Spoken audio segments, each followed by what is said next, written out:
Quick warning, due to the subject of this film, there will be discussions of domestic violence. If you're someone who can't handle that, then I'd advise you to skip this video because heavy topics will be addressed in this rewrite.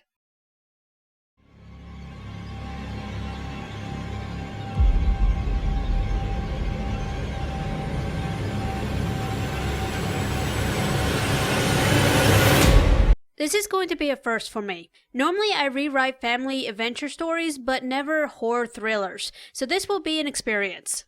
The first Sinister movie caught my attention and I've watched it multiple times. Ethan Hawke is an outstanding actor and he carries the film in my opinion. When the second film was announced, I was looking forward to it, but by the time I watched it, it was very underwhelming. It had a very interesting story of an abused wife hiding with her twin sons from her abusive husband, only to find that she's been put in another violent cycle. There were little things here and there that unfortunately dragged the film down, but I personally think that the acting was the biggest issue. Like this video suggests, I'm going to attempt to fix some of those issues, so let's go ahead and get started. Former officer Robert Cargill makes his clumsy confession and the priest advises him to the best of his abilities. Before Robert ends his confession, he rhetorically asks, if it was possible to prevent such a heinous act, would it be worth breaking the law? The priest gives him a firm look and replies, one's conviction must be stronger than the weight of the sin. He thanks the priest for his time and returns home, going to work on his daunting task. At a supermarket, Courtney Collins does her grocery shopping while trying to stay under budget. However, she can't help but feel that she's being watched. In the cereal aisle, she can't decide on the cereal she wants to get, but again she feels eyes on her. Courtney quickly turns her head and spots a man with his phone pointed at her. Leaving her groceries, she quickly makes her way out of the store while trying to evade her stalker. Once in her car, she watches him as he scours the parking lot. Courtney patiently watches him make a phone call, but then he finally leaves. She gives out a sigh of relief and makes her way back home. There's a couple reasons why I changed the opening. First off, I did not like the introduction of Dylan. I thought that was unnecessary because I felt that there were plenty of other opportunities in the film that introduced Dylan as a protagonist. I did like how they introduced Robert in the second film, showing how the events in the first film affected him deeply and how he's at his breaking point and chooses to seek advice from a higher power. This scene is coming off as if he's contemplating on whether or not he should pursue this personal mission of his on ending Bagul's violent cycle. The downside is that there wasn't any real mention of this in his confession and I wanted some type of hint that this was going to be his goal throughout the film. I don't know if what I wrote would be something that a priest would actually say or not. I am aware that a priest would never condone breaking the law, but might subtly if it means preventing the horrific death of an innocent family. I wanted to go ahead and end Robert's scene by having him start making his calls, showing that despite the consequences, he's made his decision. And I did this so I could focus on one scene at a time and its characters and not have to worry about going back and forth all the time. By doing this, that gave me the room I wanted to extend Courtney's introduction. The reason I have her alone in the supermarket is because this poor woman is on the run from her abusive husband and obviously having her twin sons with her would identify her faster. In the film, she has a warning system for her children, showing that she is aware that her abusive husband still poses a threat. I can understand that she would want to keep her children close because, to her, that's the only way that she can assure their safety. I also wanted to show her intelligence by not driving away until she can confirm that the man doesn't know which car is hers and that she won't be followed. Arriving home, she gives out a whistle and waits a moment. She casually gives out another whistle, but again no response. Now panicking, she rushes inside and calls out two names. As she turns the corner, she's greeted by her two sons. She holds them tight but quickly scolds them for not whistling back. She asks them what they were doing and they somberly answer that they were watching a movie. Unbeknownst to the family, Robert is watching from a distance and is mortified to see the house being occupied. He leaves to contemplate what to do next. That night, Zach wakes Dylan, urging him to get out of bed, but Dylan refuses. Zach insists that they won't let either of them sleep until they get up. The boys make their way to the basement and watch one of the home videos. Dylan looks away, but Milo forces him to watch. Zach snaps at him, telling him not to touch his brother. The film ends and the brothers return to bed.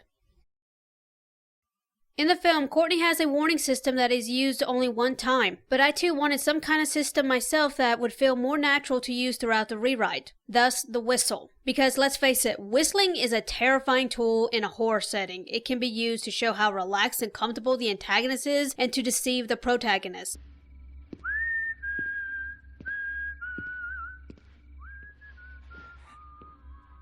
The real reason I changed the introduction of the children was because I wanted to hint that it's starting and not blatantly show like in the film. This next part is what really compelled me to do this rewrite, and that is that I wanted to change how the children are manipulated. In the film, we the audience is made to believe that Dylan is a chosen child, and by the end of it, spoiler, it's a bait and switch. The ghost children was just pretending that it was Dylan to get Zach jealous, which would make him more compliant to be the chosen one. It's not a bad concept, but the execution was really poor. I feel that it would have hit harder if we didn't know which one it was going to be until it literally happens. In the first film, we learn that it's the youngest child that is targeted, which lets the audience know which child to focus on. But in the sequel, because they're twins, it's a golden opportunity to have it be a non-stop guessing game. That's what I was going for in this rewrite, and the reason I changed Zach so drastically is because he was an unlikable little throughout this entire film, and by the end, I personally didn't feel sorry for what happened to him. And that should never be the case because despite his horrible behavior, he was still a child.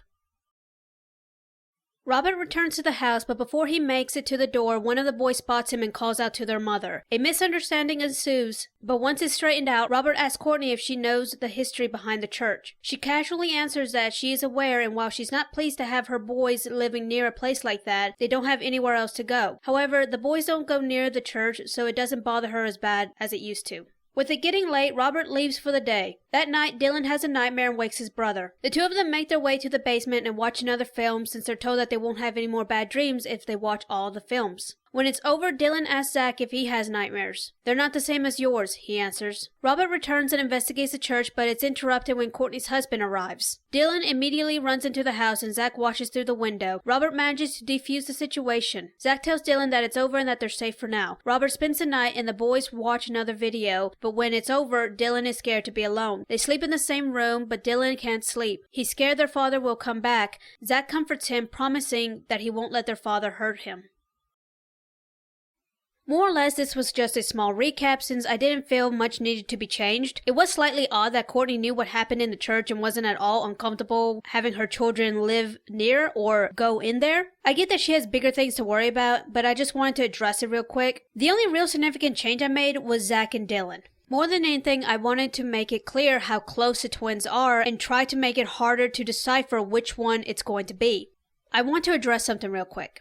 The scene where Courtney gets slightly drunk with Robert, I don't appreciate. This is a battered woman that damn nearly had the rug pulled out from under her, and I can understand her nerves being shot and needing something to take the edge off, but for her to get drunk, even slightly, feels out of character. Her husband Clint clearly believes that he's above the law since he bribed police officers to break the law.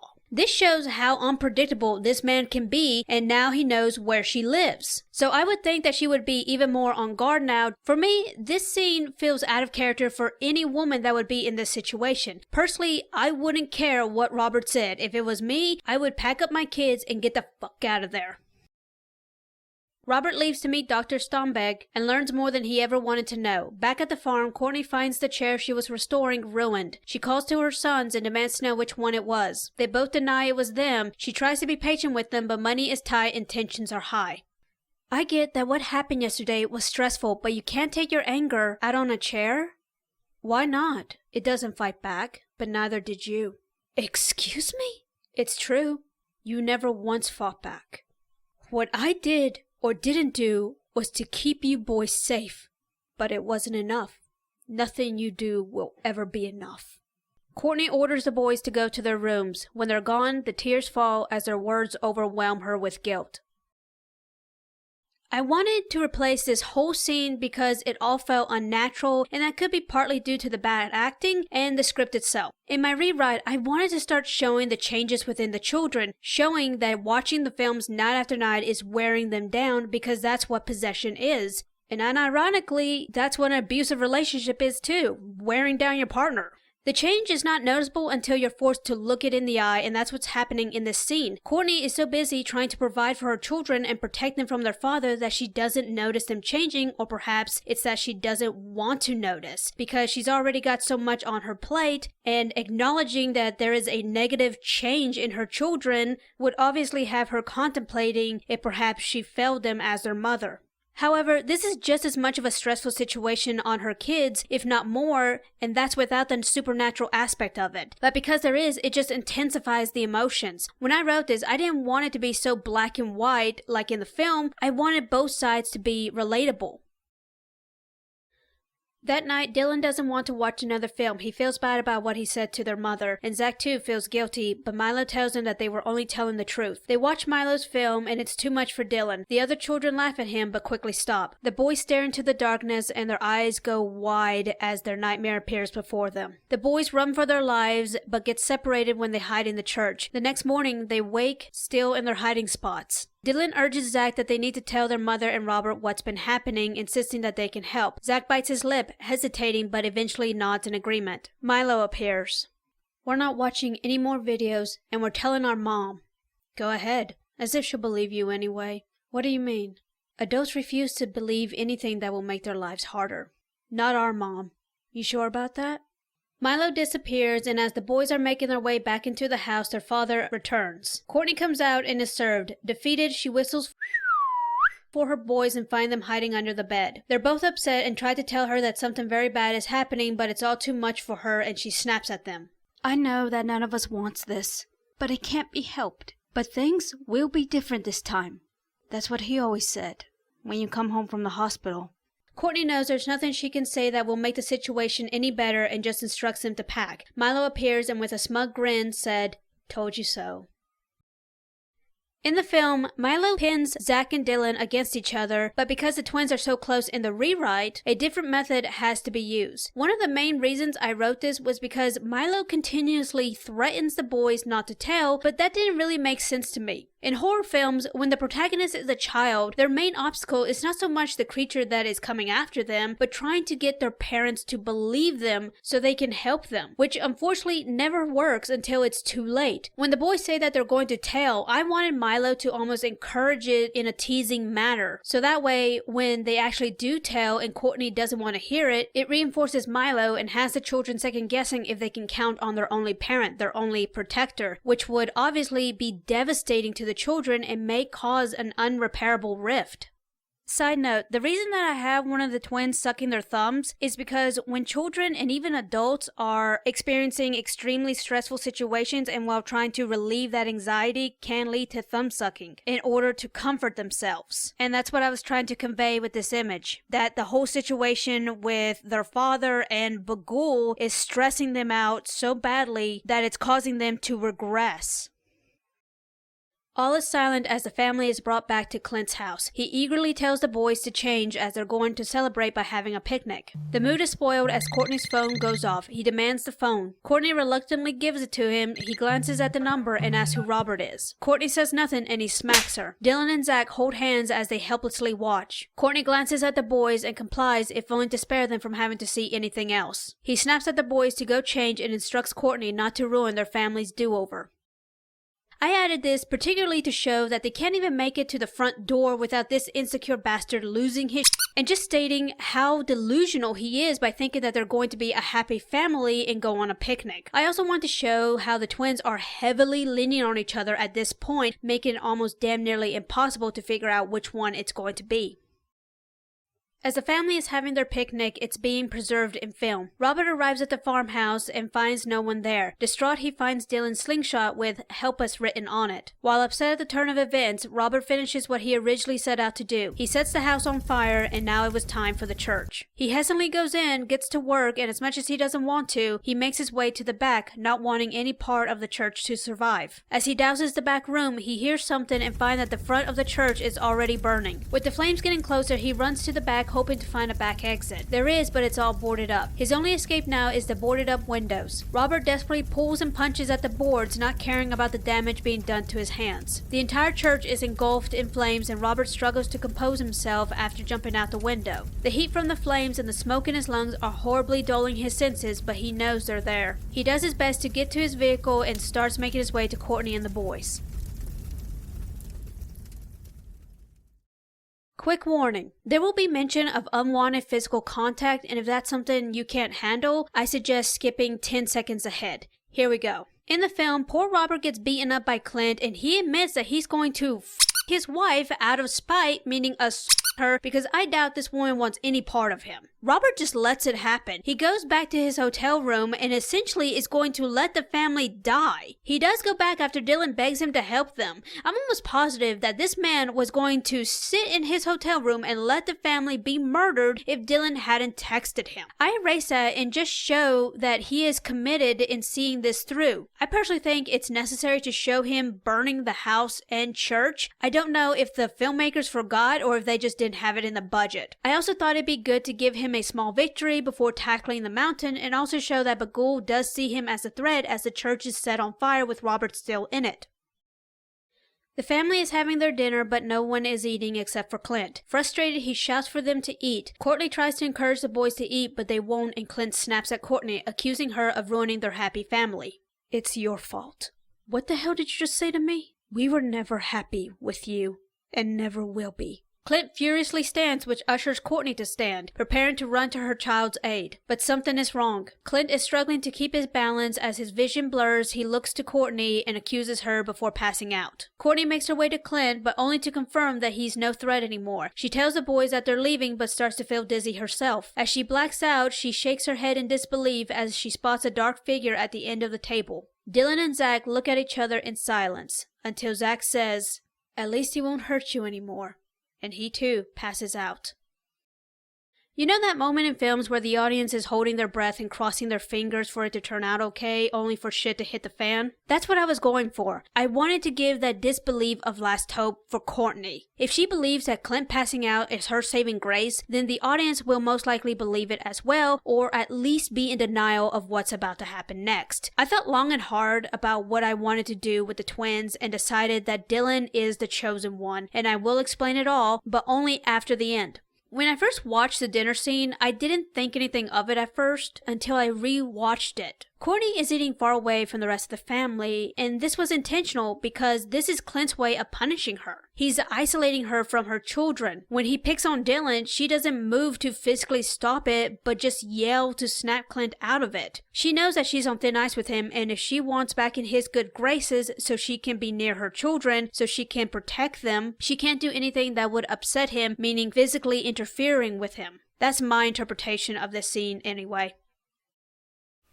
Dylan begins filming as Clint is first to burn. Robert hits him with the car, stunning him. He manages to cut Courtney and Zach loose. Courtney runs to Dylan, but he cuts her hand with a sickle and runs to retrieve the camera. Robert grabs Courtney and forces her in the car. With Zach in the back, he drives away. Courtney is distraught with what just happened, and her hand bleeding profusely isn't helping. Robert does his best to assist her with her hand while driving, but Bagul appears in front of the car. Robert swerves, flipping the vehicle.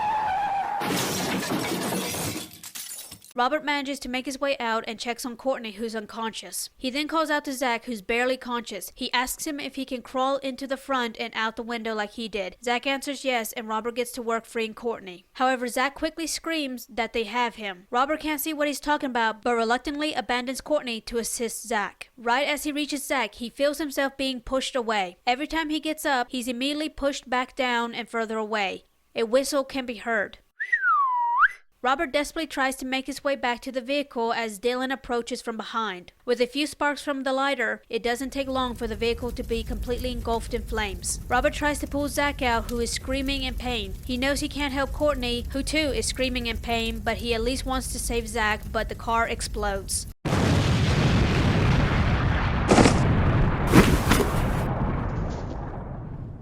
Robert is covered in burns and the pain won't let him slip away. He watches from the corner of his eye as Dylan returns to the house. With what little strength he has left, Robert follows. Dylan is taken and Robert ends the cycle. With it finished, he returns to the hotel only to be horrified by what's waiting for him.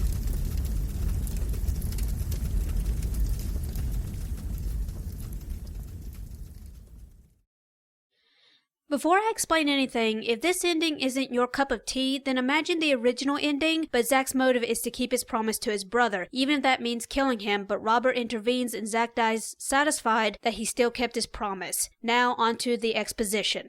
Originally, I had planned to end the rewrite similar to the film because obviously we don't want the abused wife and child to die. and it did make sense that Dylan would go through with it. This is a boy that witnessed his mother being continuously abused by his father and eventually experienced it for himself. His mother did take him away but failed to protect him as they were forced to return to his father's home, and immediately it starts and his mother doesn't do anything to stop it. In his child eyes, both his parents have failed him, and his brother was an absolute dick to him throughout the film. As for the rewrite, same principles. His mother failed to keep his father away. His father has not changed at all as he witnessed him hit his mother. And as for his brother, it's only a matter of time that his promise is broken. Let's not forget to mention that this poor boy was beaten so badly that his mother had to take him to the hospital, and to my knowledge, that was the first time his father ever did that to him. It's understandable that he would be fearful for the second one that would eventually come, and ultimately decide that he doesn't want to wait around for that. Now let's talk about Zach.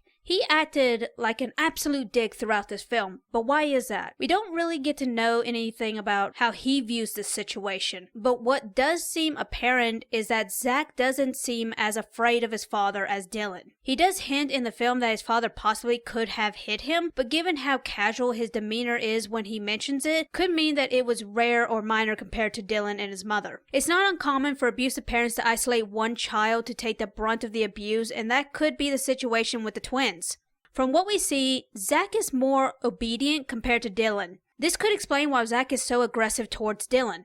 If he received the less attention from his father, then it's safe to say that he had the better life in that house out of the three of them. So when Courtney took them away for Dylan's safety, in Zach's eyes, it's Dylan's fault that he was taken from his home. Add that aggression with the insecurities that the ghost children are instilling in him, this is a recipe for an unstable child. Not to mention that in the film, when Courtney is tucking Zach into bed, he tells her that Dylan is acting strange. I don't know if Zach had ulterior motives when telling Courtney this. I wouldn't put it past him if he was trying to get Dylan in trouble. Regardless, instead of assuring him that he doesn't need to worry, she instead puts pressure on him to keep an eye on his brother and doesn't even bother to ask how he's doing. Truthfully, there is no wrong answer when it comes to choosing which child would have more motive. Both are damaged due to the circumstances of their home and is ripe for picking. As much as I wanted Courtney and Zach to live in the rewrite, it just didn't feel right given the brutal nature of this supernatural antagonist that this film produced. It didn't feel genuine that they could escape Bagul that easily. It also didn't make sense that they didn't just get back in the fucking car. That's what annoyed the hell out of me more than anything. That was part of my motive on rewriting the ending. Despite the ending being a hell of a lot darker, I still wanted it to be suspenseful enough where the audience would be begging for a Hail Mary, but there isn't one. As for Robert, I spared him because obviously he needed to live for the ending of the film. I swear I don't hate the actor or the character, I just felt compelled to make it harder on him because he's the underdog of the story. When I first started doing these fixing videos, I knew that my comfort zone was going to be the family adventure tropish films, but I never thought that I would venture into the horror thriller category. What's even more surprising is that I already have another thriller in mind that I want to rewrite. Some of the subjects in the film are not easy to talk about, but it does feel empowering to speak about it. I'm aware that if I choose to dive into this rabbit hole, there will be even more sensitive subjects that I'll have to address in the rewrites. I doubt I'm ready for that, but I think Sinister was a good starting point. While the film didn't meet the audience's expectations, is it still worth a watch? That's for you to decide. Like always, thanks for watching and like and subscribe.